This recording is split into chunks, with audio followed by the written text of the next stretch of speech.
మన దర్శి మున్సిపాలిటీ పరిధిలో ఉన్నటువంటి సాయినగర్ ఏరియాలో కార్డన్ అండ్ సెర్చి నిర్వహించడం జరిగింది.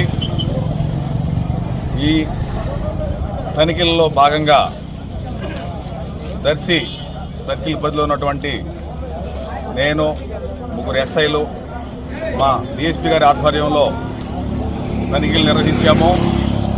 ఏదైనా అసాంఘిక కార్యక్రమాలకి ఎవరైనా పాల్పడుతున్నారనో, అలాగే నిషిద్ధమైనటువంటి వస్తువులు అంటే గాంజాయి, సారాయి అట్లాంటివి ఏదైనా ఉంటాయని వాటి గురించి తనిఖీ చేశాము. అలాగే చాలామంది ప్రతి ఒక్కరికి కూడా ఇంటికి 1-2 బళ్ళు కూడా 2 వీలర్స్ ఉంటున్నాయి. ఆ 2 వీలర్స్ వల్ల అజాగ్రత్తగా ప్రయాణం చేసి ప్రాణాలు కూడా పోగొట్టుకుంటా ఉన్నారు. ఆ 2 వీలర్స్కి సరైన పత్రాలు ఉన్నాయా లేదా అనేది కూడా వెరిఫై చేశాము. ఈ క్రమంలో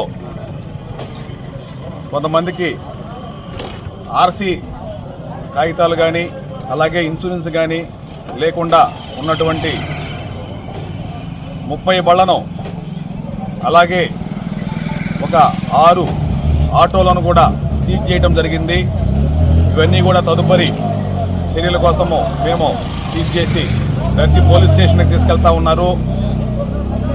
వాళ్ళు వాహనదారులు ఎవరైతే ఉంటారో సరైన ఆధారాలు చూపించి వాళ్ళ వాహనాలను రిలీజ్ చేసుకోవాల్సిందిగా సూచించడమైనది. ఎవరైనా సరే అసాంఘిక కార్యకలాపాలకు పాల్పడుతూ ఉంటే ఖచ్చితంగా అటువంటి వారిపైన కఠిన చర్యలు తీసుకొనబడును. Thank you.